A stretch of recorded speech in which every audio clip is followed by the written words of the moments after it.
Assalamu alaikum wa rahmatullahi wa barakatuh. J'espère que vous allez bien depuis hier et que vous avez passé une bonne journée, une bonne deuxième journée en ce mois béni de Ramadan. Et aujourd'hui, Inch'Allah, on va poursuivre dans le récit de l'histoire du prophète Adam alayhi salam et des prophètes qui l'ont suivi. Bismillahirrahmanirrahim. Alhamdulillahi rabbil alamin. وصلى الله وسلم على سيدنا محمد طه الأمين وعلى آله وصحبه الطيبين الطاهرين اللهم لا سهل إلا ما جعلته سهلا وأنت يا حي يا قيوم تجعل الحزن إذا شئت سهلا اللهم علمنا ما جهلنا وذكرنا ما نسينا وانفعنا بما علمتنا وزدنا علما. La louange est à Allah, le Seigneur des mondes, et que l'honneur et l'élévation en degrés soient accordés à notre maître Muhammad sallallahu alayhi wa sallam. Nous demandons à Allah qu'il nous fasse apprendre ce que nous ignorons, qu'il nous fasse nous rappeler de ce que nous avons oublié et qu'il nous augmente en connaissance. Et nous lui demandons de nous préserver de l'état des gens de l'enfer, et nous demandons à Allah de nous accorder une intention sincère. Lillahi ta'ala, on apprend la science de la religion afin d'en tirer les leçons et afin d'œuvrer conformément à ce que nous apprenons. Et dans les récits des prophètes, wassalam, il y a énormément de leçons à tirer, il y a énormément de morale, comme nous allons le voir, incha'Allah ta'ala, en ce mois béni. Donc, le prophète Adam, salam, nous avons expliqué qu'il a été créé en tant que premier homme, premier être humain, et il n'est pas descendant d'un singe, contrairement à ce qu'a prétendu Darwin. Nous avons dit également qu'un ange a été envoyé par Allah subhanahu wa ta'ala pour prendre différentes sortes de terres, et il les a emmenés au paradis où le corps de Adam alayhi salam a été formé avec cette terre-là et avec de l'eau. Puis l'âme est entrée dans son corps et il a éternué et il a dit « Alhamdulillah ». Ensuite, il lui a été ordonné d'aller voir des anges qui étaient présents dans le paradis et de leur passer le salam. Et il leur a dit « Assalamu alaykum ». Alors les anges lui ont répondu « Wa alaykum assalam wa rahmatullah ». Et c'est ainsi en islam, même quand quelqu'un te fait une salutation, tu réponds soit par la même salutation, soit par une salutation encore meilleure. Quand quelqu'un agit en bien avec toi, tu agis en bien de la même manière ou tu agis encore mieux avec lui. Et ça, c'est déjà un des enseignements de l'islam et ils sont nombreux, ces enseignements, comme nous allons le voir au fil des cours, bi'idhnillahi ta'ala. Allah ta'ala dit dans le Coran وَإِذَا حُيِّيتُمْ بِتَحِيَّةٍ فَحَيُّوا بِأَحْسَنَ مِنْهَا أَوْ رُدُّوهَا. C'est-à-dire, et lorsque l'on vous salue, alors répondez à cette salutation par mieux ou au moins par la même. Et c'est pour cela que si quelqu'un te dit Assalamu alaykum, tu lui réponds au minimum Wa alaykum assalam. Mais tu peux dire Wa alaykum assalam wa rahmatullah et tu peux dire également Wa alaykum assalam wa rahmatullahi wa barakatuh. Pour chacune de ces trois parties, tu gagnes 10 récompenses. Et si quelqu'un te dit Assalamu alaykum wa rahmatullah, tu réponds au minimum en disant Wa alaykum assalam wa rahmatullah. Et si tu le souhaites, tu dis Wa alaykum assalam wa rahmatullahi wa barakatuh. Et si quelqu'un te dit Assalamu alaykum wa rahmatullah wa barakatuh, alors tu réponds Wa alaykum assalam wa rahmatullah wa barakatuh. Donc le prophète Adam alayhi salam a passé le salam aux anges qui lui ont répondu wa alayka salam wa rahmatullah wa rahmatullah. Ensuite, nous avons dit que Adam alayhi salam est descendu du paradis avec sa femme Ève qui a été créée également, Hawa. Donc là je fais un résumé parce que nous avons déjà expliqué cela hier, et qu'ils ont eu des enfants, ils ont eu exactement 40, Hawa a eu 40 grossesses. Donc elle a accouché 40 fois. Et chacune de ces 40 fois, excepté la dernière, elle a eu un garçon et une fille. À chaque fois, elle a eu des jumeaux. Un garçon et une fille. Un garçon et une fille. Et une fois, elle a eu un garçon avec sa sœur. Et ce garçon s'appelait Qabil. Et une autre fois, elle a eu un garçon avec sa sœur, et ce garçon-là s'appelait Habil. Et le Coran nous apprend une histoire qui a eu lieu entre Qabil et Habil, de laquelle nous tirons également des enseignements.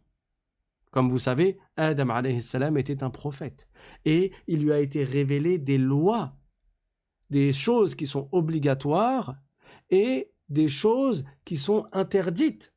Et il était un devoir pour sa descendance d'appliquer les lois de l'islam, d'appliquer les lois de se soumettre à Allah subhanahu wa ta'ala.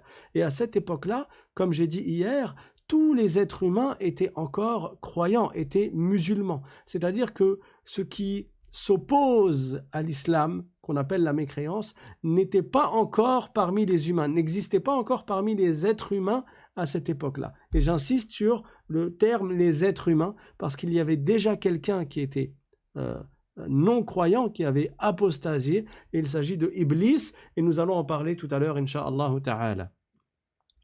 Qabil et Habil, ils étaient frères, et chacun avait une sœur jumelle. Et parmi les lois qui ont été révélées au prophète Adam alayhi salam, il y avait qu'il était permis pour un homme de sa descendance de se marier avec sa sœur, tant que ce n'était pas sa sœur jumelle. Et c'est ainsi qu'a prospéré l'humanité. C'est ainsi que l'humanité s'est agrandie. Parce que Adam alayhi salam était au départ le seul être humain avec son épouse Ève, Hawa.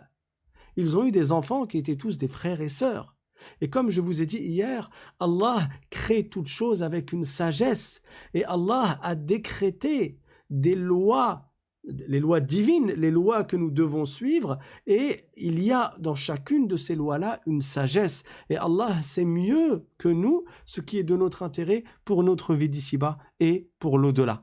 Donc, il était de la sagesse que d'être permis pour un homme de se marier avec sa sœur. Mais il y avait une règle, il y avait une restriction, c'est qu'il était interdit de se marier avec sa sœur jumelle. Or, Qabil, qui était le grand frère, il avait une sœur jumelle, et Habil, qui était son petit frère, avait lui aussi une sœur jumelle. Et la sœur de Habil était, ou plutôt la sœur de Qabil, était plus belle que la sœur de Habil. Mais Qabil n'avait pas le droit de se marier avec sa sœur jumelle. Et Habil a demandé sa sœur, qui est la sœur jumelle de Qabil, la sœur de son grand frère, qui était sa grande sœur, il l'a demandé en mariage. Et là, Qabil a refusé. Il a dit, ma sœur est plus belle que ta sœur, et donc je veux la garder pour moi, je ne veux pas que toi tu la prennes. Or, c'était interdit. Il a désobéi, il n'a pas accepté, il a désobéi, et il a refusé à ce que son frère prenne sa sœur jumelle en mariage. C'est alors que leur père, qui est le prophète Adam alayhi salam, il leur a indiqué quoi faire, et il leur a dit, chacun d'entre vous, qu'il fasse un sacrifice pour Allah. Et le sacrifice qui sera accepté par Allah subhanahu wa ta'ala indiquera que c'est celui qui a fait ce sacrifice-là, cette offrande, c'est lui qui méritera de se marier avec la sœur de Qabil, avec la sœur jumelle de Qabil. Et cette histoire est citée dans le Coran. Allah Ta'ala dit dans le Coran, وَاتْلُ عَلَيْهِمْ نَبَأَ ابْنَيْ آدَمَ بِالْحَقِّ إذ قربا قربانا فتقبل من أحدهما ولم يتقبل من الآخر قال لأقتلنك قال إنما يتقبل الله من المتقين لئن بسطت إلي يدك لتقتلني ما أنا بباسط يدي إليك لأقتلك إني أخاف الله رب العالمين إني أريد أن تبوء بإثمي وإثمك فتكون من أصحاب النار وذلك جزاء الظالمين فطوعت له نفسه قتل أخيه فقتله فأصبح من الخاسرين فبعث الله غرابا يبحث في الأرض ليريه كيف يواري سوءة أخيه قال يا ويلتى أعجزت أن أكون مثل هذا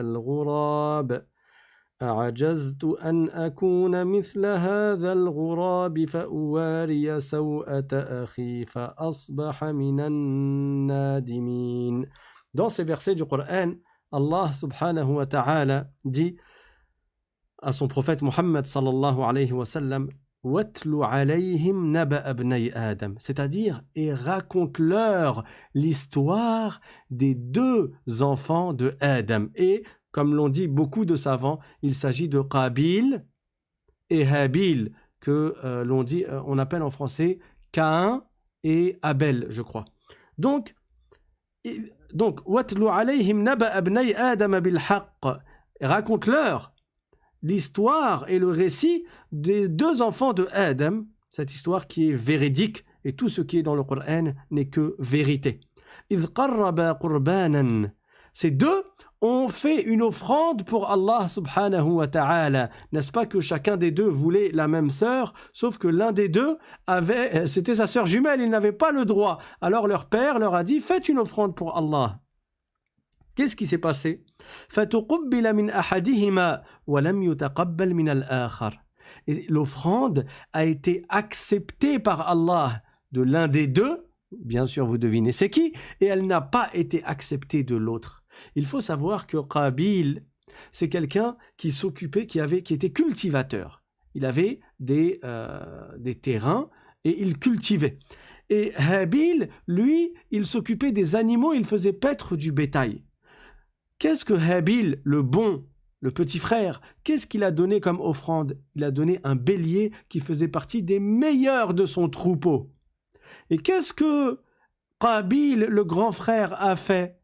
Il a pris une botte d'épis de son champ et il a trouvé que dedans il y avait des bons épis. Il les a sortis et il les a mangés et il a mis en offrande ce qu'il y avait de moins bon. Et c'est quoi la finalité de cette histoire? C'est que l'offrande qui a été acceptée, c'était l'offrande de Habil qui a donné pour Allah, par recherche de l'agrément de Allah, ce qu'il avait de mieux, tandis que son grand frère, il a donné ce qu'il avait de moins bon. Et ça, c'est un des enseignements de l'islam. Allah Ta'ala dit dans le Coran لَن تَنَالُوا الْبِرَّ حَتَّى تُنْفِقُوا مِمَّا تُحِبُّونَ. C'est-à-dire vous n'atteindrez al-birr, qui est un haut degré de bienfaisance, que lorsque vous donnerez ce à quoi vous tenez le plus. Souvent les gens quand ils donnent, qu'est-ce qu'ils donnent? Quand ils donnent en aumône, ils donnent les restes. Il a commencé un sandwich, il voit un pauvre, il va lui donner le reste du sandwich, le reste du pain. Il va acheter ses courses, il va donner les quelques pièces qui lui restent. Il va utiliser des habits, il va donner la fin quand l'habit est usé et quand il est parti acheter un neuf. Bien sûr, c'est bien de faire cela, de faire une aumône. Et le prophète sallallahu alayhi wa sallam a dit que quand tu achètes un nouvel habit, donne l'ancien habit en aumône. Mais il y a mieux encore. C'est que tu offres ce que tu as de mieux et c'est que tu donnes ce que tu as de mieux. Tu ne manges pas et après les restes tu vas les donner. Non, tu fais un plat et tu donnes ce plat tout neuf. Et ça, tu le fais par recherche de l'agrément d'Allah subhanahu wa ta'ala et c'est ainsi que tu auras un degré encore plus élevé selon le jugement d'Allah. Qabil a donné ce qu'il avait de moins bon en offrande, alors que Habil a donné ce qu'il y avait de mieux en offrande. Et l'offrande de Habil a été accepté, signe que c'est lui qui méritait en réalité de se marier avec la sœur jumelle de Qabil. Qabil a été jaloux et il n'a pas supporté cela. Certains savants ont dit que comment le sacrifice ou l'offrande a été accepté par Allah, quel était le signe? C'est que un feu est descendu du ciel sur cette offrande-là. Et il y a des savants qui ont dit que ce bélier qu'il a donné en offrande, il a été élevé au paradis. Et c'est ce même bélier qui est redescendu du paradis pour être la compensation du sacrifice du prophète Ismaïl alayhi salam par son père Ibrahim alayhi salam. Mais cette histoire-là, on la racontera prochainement, Inch'Allah, quand on arrivera au récit de notre maître, le prophète Ibrahim, et son fils, le prophète Ismaïl alayhi salam. Donc certains ont dit que c'était ce même bélier qui a été élevé au paradis en signe d'acceptation, et il est redescendu du paradis pour être le sacrifice dont nous suivons toujours la sunna dans le jour de Eid al-Adha, quand nous sacrifions un mouton, et que cela est une sunna en fait, c'est pour suivre la tradition du prophète Ibrahim alayhi salam. Qabil s'est fâché. Et qu'est-ce qu'il a dit? Qala la aqtulannak, comme cela est cité dans le verset du Coran. Il a dit, je vais te tuer. Qu'est-ce que Habil a répondu? Qala innama yataqabbalu Allahu minal muttaqin. Allah agrée les actes des muttaqin, de ceux qui croient en lui, bien entendu, et qui font preuve de piété, qui lui obéissent. Et ensuite, il lui a dit, la imbasatta ilayya yadaka litaqtulani. Si toi, tu lèves ta main sur moi pour me tuer, moi, je ne lèverai pas ma main sur toi pour te tuer. Moi, je ne lèverai pas ma main pour te tuer. Vous voyez le comportement du vertueux et voyez l'autre comportement, le comportement de celui qui pêche et qui désobéit à Allah subhanahu wa ta'ala par jalousie, par envie. Et c'est la première fois que... donc je vais y venir, Inch'Allah. Et qu'est-ce que Qabil a fait? Il a tué son frère alors que son frère était dans le sommeil. Il a pris une pierre et il lui a frappé la tête dessus. Il lui a frappé la tête avec cette pierre jusqu'à ce qu'il décède. Allah Ta'ala dit donc dans le Coran, sa nafs, elle l'a poussé, son âme, son penchant, le penchant de son âme qui est mauvais, et sa tentation en fait, l'a poussé à assassiner son frère, et il l'a assassiné et il est devenu au nombre de ceux qui ont perdu, c'est-à-dire qu'il a commis un péché extrêmement grave, et c'est le premier être humain à avoir commis le péché du meurtre. Et c'est pour cela que le prophète sallallahu alayhi wa sallam a cité dans un hadith que chaque fois qu'une personne commet un péché du meurtre, commet un meurtre, alors le premier fils de Adam qui avait commis ce péché et qui avait été le précurseur de cette mauvaise tradition, le précurseur de cette mauvaise action, ce premier-là, il se charge d'un péché à chaque fois. Parce que quand tu incites les gens à faire le bien, chaque fois que ces gens feront du bien, tu gagneras des récompenses. Mais inversement, quand tu incites des gens à faire du mal, ou quand tu as entraîné des gens à commettre du mal, chaque fois que ces gens-là, ils font ce mal par ta cause, alors, parce que c'est toi qui leur as enseigné cela, alors tu te charges d'un péché, sauf si bien sûr tu t'es repenti. Mais Qabil ne s'est pas repenti. Comment le sait-on? Parce que le prophète sallallahu alayhi wa sallam nous a annoncé que Qabil se chargeait d'un péché à chaque fois. Son péché augmentait à chaque fois qu'une personne le suivait dans cette mauvaise action. Pourtant, il est dit dans le Coran que Qabil était au nombre de ceux qui regrettaient. Mais qu'est-ce qu'il a regretté en réalité? Allah nous dit dans le Coran فَبَعَثَ اللَّهُ غُرَابًا يَبْحَثُ فِي الْأَرْضِ فبعث الله غرابا يبحث في الأرض ليريه كيف يواري سوءة أخيه. C'est-à-dire que Allah a envoyé un corbeau, un oiseau, pour lui montrer comment on fait pour enterrer autrui. Allah Ta'ala a fait qu'un corbeau vienne et qu'il enterre un autre corbeau. Il creuse la terre, puis ils mettent l'autre corbeau sous la terre et qu'après ils remettent la terre dessus. Pourquoi? Parce que Qabil, il se retrouvait à marcher avec son frère sur le dos et à ne pas savoir quoi faire de lui. Et quand il a vu qu'un oiseau était plus capable, ou plutôt qu'un oiseau avait su comment faire pour enterrer et que lui-même ne savait même pas comment faire pour enterrer son frère, il a regretté cela. Mais cela ne signifie pas qu'il a regretté d'avoir commis le péché immense qu'il a commis et qui compte parmi les plus graves des péchés.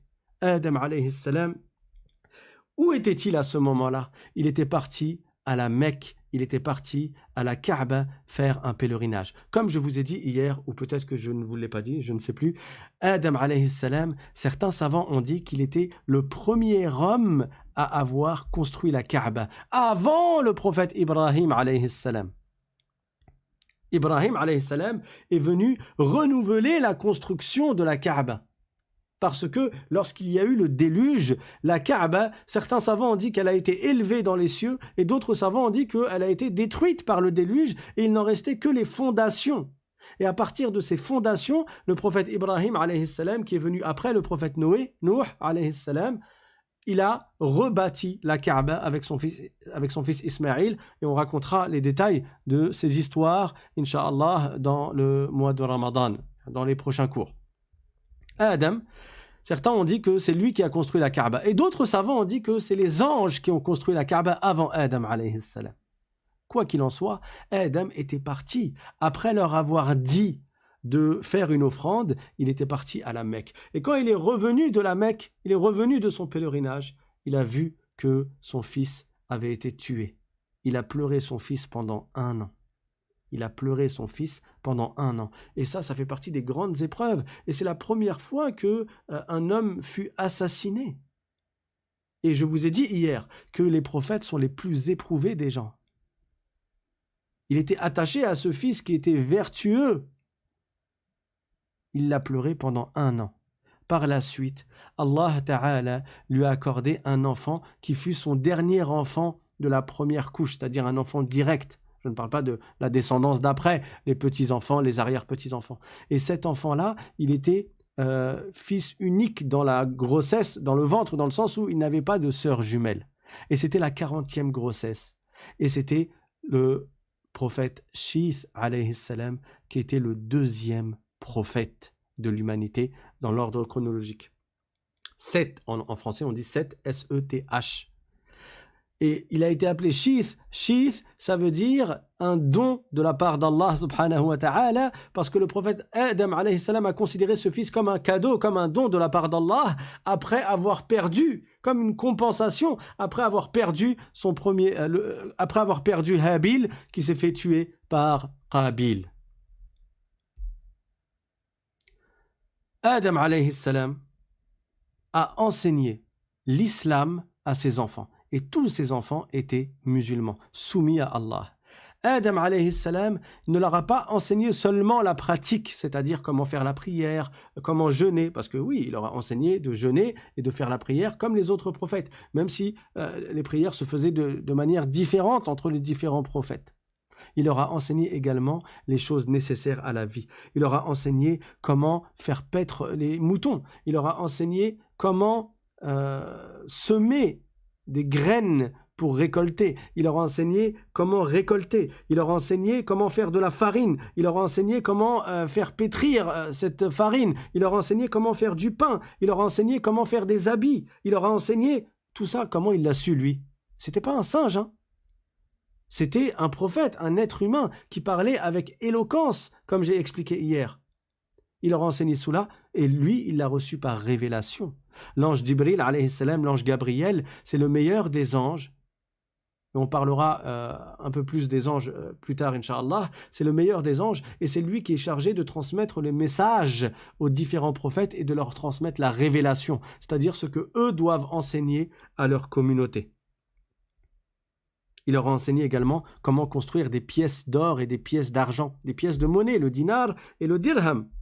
Et c'est Adam alayhi salam qui a construit la Kaaba selon ce qu'ont dit certains savants, et il a construit également la mosquée de Jérusalem 40 années après avoir construit la Kaaba. Tout cela, c'est Adam alayhi salam. C'est pour cela que l'on dit Adam a un très grand mérite sur tout le reste de l'humanité.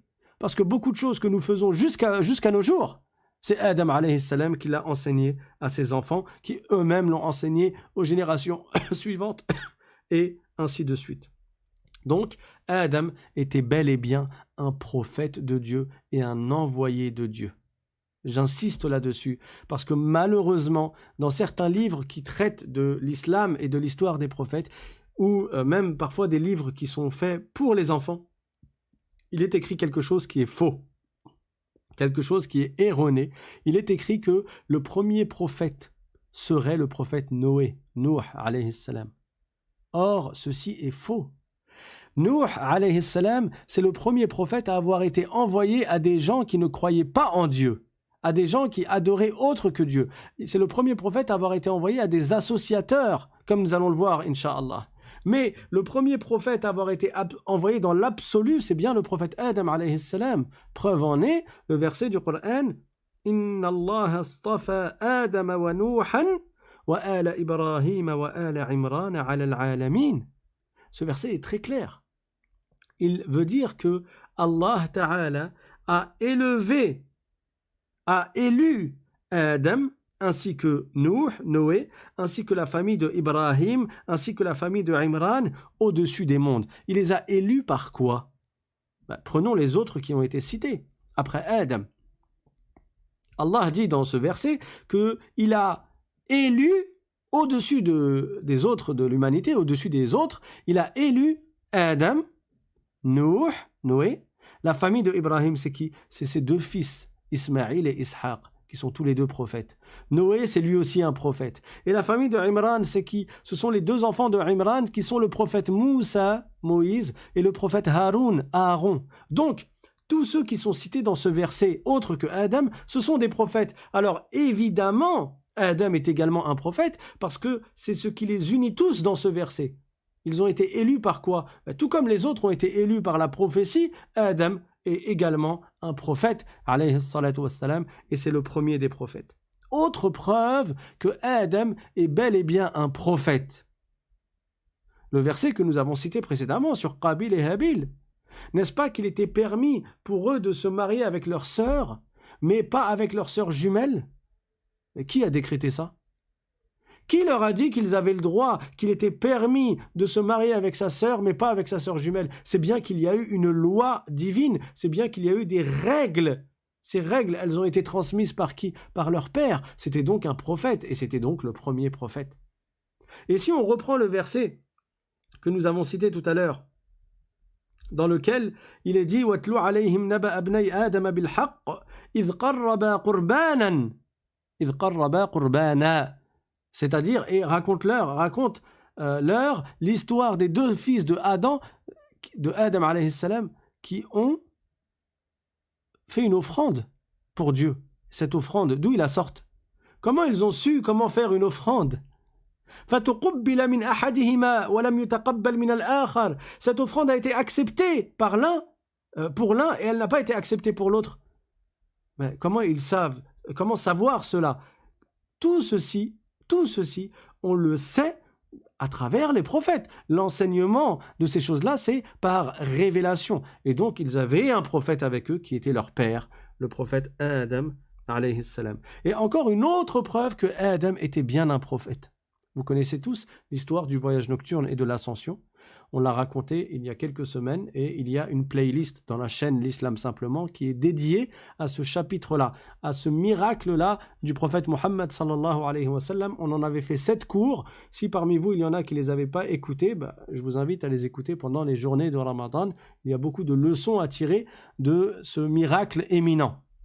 Et dans cette histoire, l'histoire du voyage nocturne et de l'ascension du prophète sallallahu alayhi wa sallam, n'est-ce pas qu'on avait dit que quand le prophète est monté dans les cieux, il est arrivé au premier ciel et il a vu le prophète Adam alayhi salam. Mais qui était dans les cieux à ce moment-là avec les anges? C'était des prophètes. Il a vu le prophète Adam au premier ciel, il a vu le prophète Yahya et Isa, Jean-Baptiste et Jésus au deuxième ciel.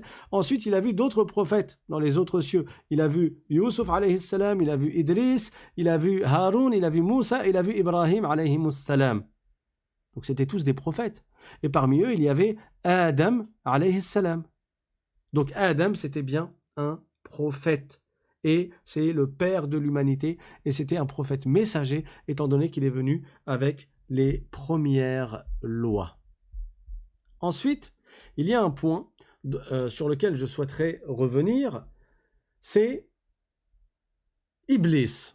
J'ai commencé à en parler hier. Et j'ai dit que quand Adam alayhi salam a été créé au paradis, il y a un djinn qui tournait autour de lui en se demandant pourquoi tu as été créé. C'est-à-dire tu as été créé sûrement pour quelque chose d'important, pour quelque chose d'éminent, mais il se posait la question. Et un djinn, comme nous avons expliqué, c'est une créature qui est créée à partir de feu, alors qu'un ange est créé à partir de lumière. Les djinns, parmi eux, il y a des mâles et des femelles, et ils ont des descendances. Les anges, ils ne sont ni des mâles ni des femelles, et ils n'ont pas de descendance. Ils ne s'accouplent pas, ils ne se marient pas, ils ne sont ni des femmes ni des hommes, les anges. Ils font tout ce qu'Allah leur ordonne. Ils ne désobéissent jamais à Allah, comme Dieu dit dans le Coran. لا يعصون الله ما أمرهم ويفعلون ما يؤمرون. C'est-à-dire, ils font tout, ils ne désobéissent jamais en ce qu'Allah leur ordonne et ils font tout ce qui leur est ordonné de faire. Ça, c'est les anges. Et les anges ne mangent pas, ils ne boivent pas, ils ne dorment pas, ils ne se fatiguent pas, ils passent leur temps à faire des adorations. Ça n'est pas le cas des djinns. Les djinns, parmi eux, il y a des croyants et parmi eux, il y en a qui ne sont pas croyants. Parmi les croyants, parmi les musulmans, il y a des vertueux, des pieux, et il y a des pécheurs, des désobéissants. Et les djinns, ils mangent, ils boivent, ils se reproduisent. Iblis, c'était un djinn, et c'est l'ancêtre des djinns, c'est le père des djinns. Et à cette époque, il vivait avec les anges et il adorait Allah avec les anges. Et à cette époque, on ne l'appelait pas Iblis, mais il s'appelait Azazil. Et quand Adam alayhi salam a été créé, Allah Ta'ala a ordonné aux anges et à Iblis, il leur a ordonné de se prosterner en guise de salutation pour le prophète Adam alayhi salam. Parce que oui, dans le passé, dans les anciennes communautés, il était permis pour un homme de se prosterner pour un autre homme. Il était permis de se prosterner pour un homme pour le saluer. Et ceci est devenu interdit à l'époque du prophète Mohammed sallallahu alayhi wa sallam. Ça fait partie des lois qui ont changé justement entre les différents prophètes. Un jour, un homme qui s'appelle Mu'adh, il est parti voir le prophète sallallahu alayhi wa sallam et il s'est prosterné pour lui. Et le prophète lui a dit « Ma hadha » Il lui a dit « C'est quoi ça? Qu'est-ce que c'est que ça ?» Alors, cet homme lui a dit « Je suis parti dans la région de Hacham. » Et dans la région de Hacham, à l'époque, vivaient les chrétiens. Et il a dit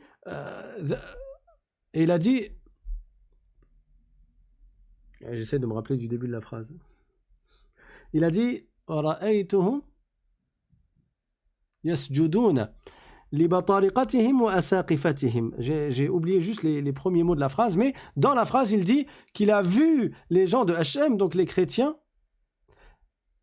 Ah voilà, il a dit رأيت أهل الشام يسجدون لبطارقتهم وأساقفتهم وأنت أولى بذلك منهم. Il a donc dit au prophète sallallahu alayhi wa sallam, j'ai vu les gens de Hacham. La région de Hacham, c'était là où il y avait la Syrie et les alentours, hein. Le Liban, la Jordanie, la Palestine, la Syrie, tout ça on appelle Hacham. Mu'adh a dit au prophète, je les ai vus se prosterner pour leurs curés, pour leurs prêtres, pour leurs dirigeants. Et toi tu es prioritaire puisque tu es un envoyé de Dieu, tu es un messager de Dieu. Alors le prophète sallallahu alayhi wa sallam lui a dit La taf'al. Il lui a dit ne fais pas cela. Donc il lui a interdit de se prosterner pour lui qui était un prophète, qui était la meilleure des créatures. Donc cette loi a été révélée au prophète Mohammed sallallahu alayhi wa sallam, mais dans le passé, à l'époque des anciens prophètes, il était permis de se prosterner pour un homme, pour le saluer bien sûr, pas pour l'adorer, pas en guise d'adoration, mais en guise de salutation. Et Allah Ta'ala, il a donc ordonné aux anges de se prosterner pour Adam. Et il dit dans le Coran وَإِذْ قُلْنَا لِلْمَلَائِكَةِ اسْجُدُوا لِآدَمَ فسجدوا إلا إبليس أبى واستكبر وكان من الكافرين. C'est-à-dire, et nous avons ordonné aux anges de se prosterner pour Adam. وَإِذْ قُلْنَا لِلْمَلَائِكَةِ اسْجُدُوا لِآدَمَ. Nous avons dit aux anges, prosternez-vous pour Adam, fasajadou, et les anges se sont exécutés, ils se sont prosternés pour Adam. Illa Iblis, aba wastakbara wa kana min al-kafirin. Mais pas Iblis, qui lui était un djinn. Il a désobéi, il a fait preuve d'orgueil, il s'est rebellé contre Allah et il est devenu au nombre des non-croyants. C'est-à-dire qu'il a quitté l'islam, il a quitté la soumission à Allah en se rebellant.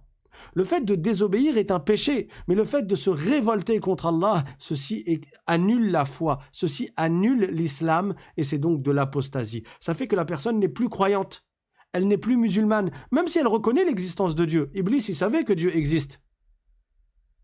Iblis, il savait que Dieu existe, mais par orgueil, il s'est adressé à Dieu en disant « Ana khayrun minhu ».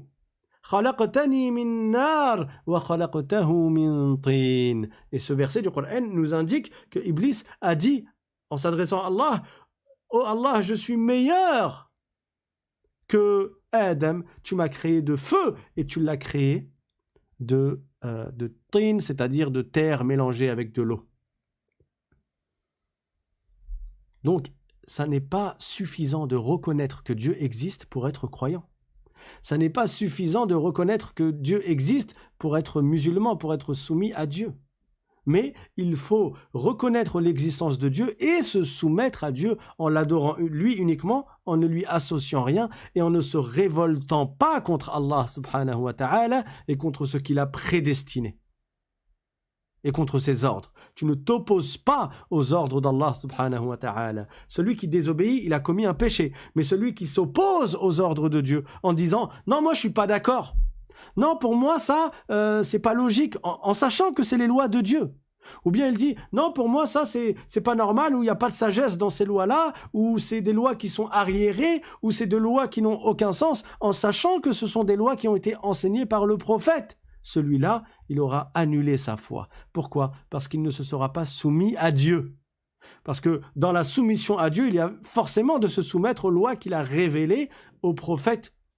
Et le prophète de notre temps, c'est qui? C'est le prophète Mohammed sallallahu alayhi wa sallam, qui est le dernier des prophètes. Et c'est pour cela que tout musulman se soumet aux lois qui ont été révélées au prophète Mohammed sallallahu alayhi wa sallam, parce que c'est le prophète de notre époque. Mais à l'époque du prophète Adam alayhi salam, il fallait se soumettre aux lois qui ont été révélées au prophète Adam alayhi salam. Et à l'époque du prophète Ibrahim alayhi salam, il fallait se soumettre aux lois qui ont été révélées au prophète Ibrahim alayhi salam. Et c'est ainsi pour tous les prophètes qui sont venus chacun pour sa communauté. Et le prophète Mohammed sallallahu alayhi wa sallam a été envoyé pour toute l'humanité et pour tous les djinns également. Allah Ta'ala dit dans le Coran un verset qui a pour sens que le prophète a été envoyé comme miséricorde pour les mondes. Pour les mondes, lil alamin, c'est-à-dire les êtres humains et les djinns. Iblis, il a refusé. Alors il a été maudit et il a été chassé du paradis. Il a été maudit et il a été chassé du paradis. Et Iblis a su qu'il était maudit. Alors il a demandé à Dieu de le laisser vivre jusqu'au souffle, c'est-à-dire jusqu'au moment où l'ange Israfil, qui est l'ange qui va souffler dans le corps et ce sera la fin du monde, puis 40 ans plus tard, il va souffler dans le corps à nouveau et ce sera la résurrection, ce sera le début du jour dernier. On parlera de cela, Inch'Allah, ultérieurement. Donc, Iblis a demandé à rester en vie jusqu'au deuxième souffle. Et Allah Ta'ala lui a refusé cela, mais il lui a accordé de vivre jusqu'au premier souffle, c'est-à-dire jusqu'à la fin du monde. Et c'est pour cela que Iblis, qui est le père des djinns, il a vécu très longtemps, puisqu'il a vécu depuis avant Adam alayhi salam, et il vit encore actuellement. C'est le père des djinns et c'est le diable. Après, tous les djinns qui le suivent dans la mécréance, on les appelle également des shayatines, des diables. Mais quand on dit le shaytan, des fois on vise par là n'importe quel diable qui n'est pas croyant, n'importe quel djinn qui n'est pas croyant. Et parfois quand on dit le shaytan, on vise le plus grand shaytan, le plus grand diable qui est Iblis. Il a été chassé du paradis. Et il est descendu sur terre. Et Adam alayhi salam et Ève, après une anecdote, une histoire qui a eu lieu entre eux, ils sont descendus. On ne dit pas qu'ils ont été chassés du paradis. Adam est un prophète. On ne dit pas qu'il est chassé du paradis, mais Allah l'a fait descendre du paradis avec sa femme Ève radiyallahu anha, et ils ont eu cette fameuse descendance, et Adam alayhi salam est mort à l'âge de 1000 ans. De son vivant, il commençait déjà à charger un de ses enfants, qui était Shith, de s'occuper des affaires de sa descendance, de s'occuper et de régler les affaires des gens. Alors que Shith n'était pas encore devenu un prophète. Mais après la mort de Adam alayhi salam, Allah a fait descendre la révélation sur son fils qui était Shith, sur le fils de Adam qui était Shith. Alors il est devenu prophète et il s'est installé à la Mecque et il accomplissait le Hajj et la Umrah à la Mecque et il enseignait l'islam à sa communauté. Et Shith, alayhi salam, il a vécu longtemps lui également. Il a vécu, selon ce qu'ont dit certains savants, 912 ans.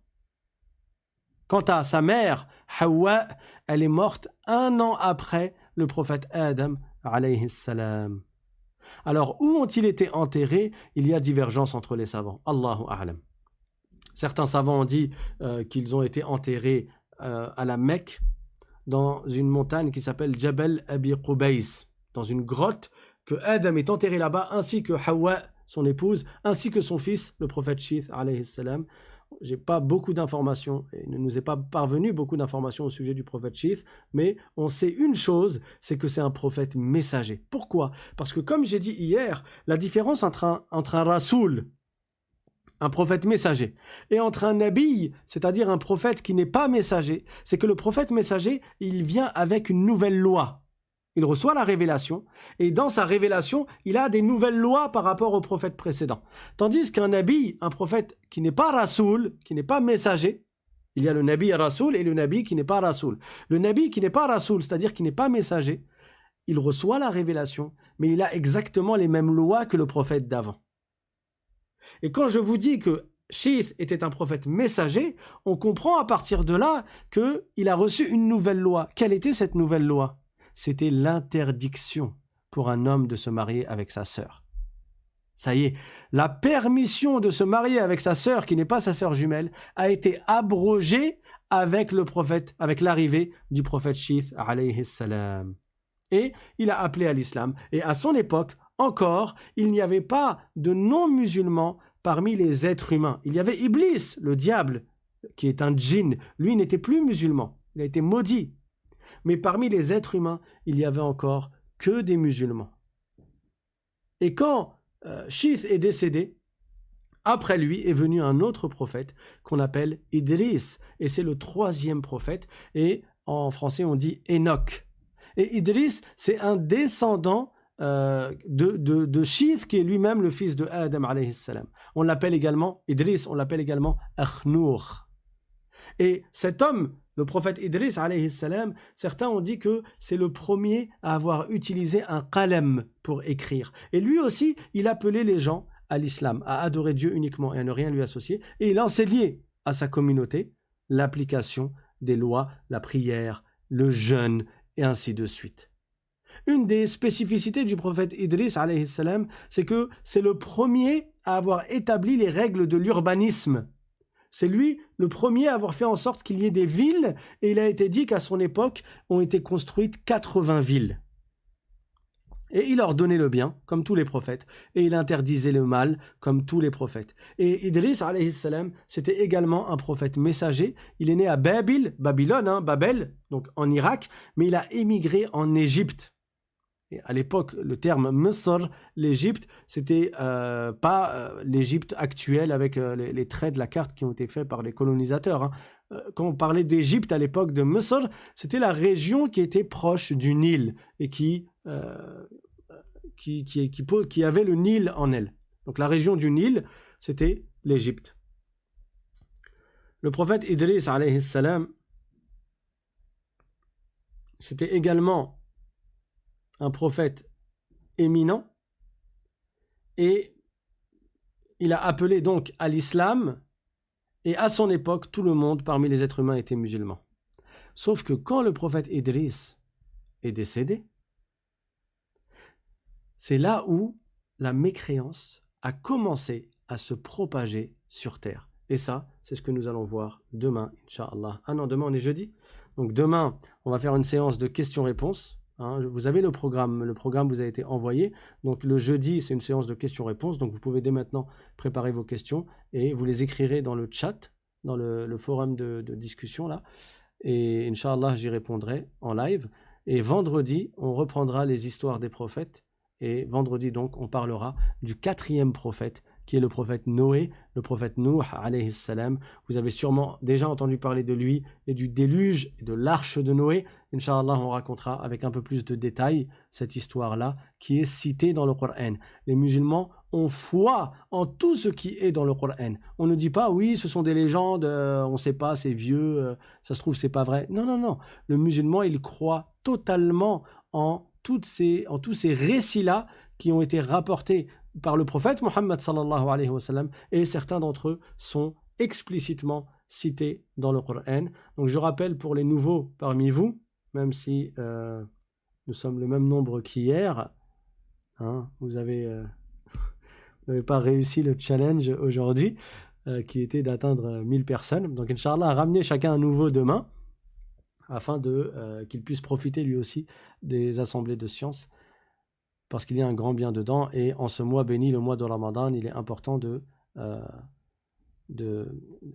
profiter de chaque instant pour faire le bien. Bi'idhnillahi ta'ala. Donc pour recevoir les liens des cours, il vous suffit d'envoyer un message par mail à l'islam.simplement@gmail.com.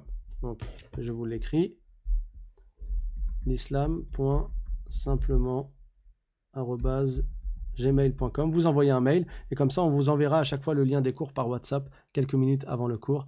Inch'Allah, bon, les modérateurs aussi ils nous ont écrit, comme ça vous avez 3 fois le mail. Donc n'hésitez pas à partager cette chaîne bien sûr pour que les gens apprennent la science de la religion, et vous gagnerez bi'idhnillahi ta'ala des hasanat. Wa akhiru da'wana anil hamdulillahi rabbil alamin. وصلى الله وسلم على سيدنا محمد طه الأمين وعلى آله وصحبه الطيبين الطاهرين.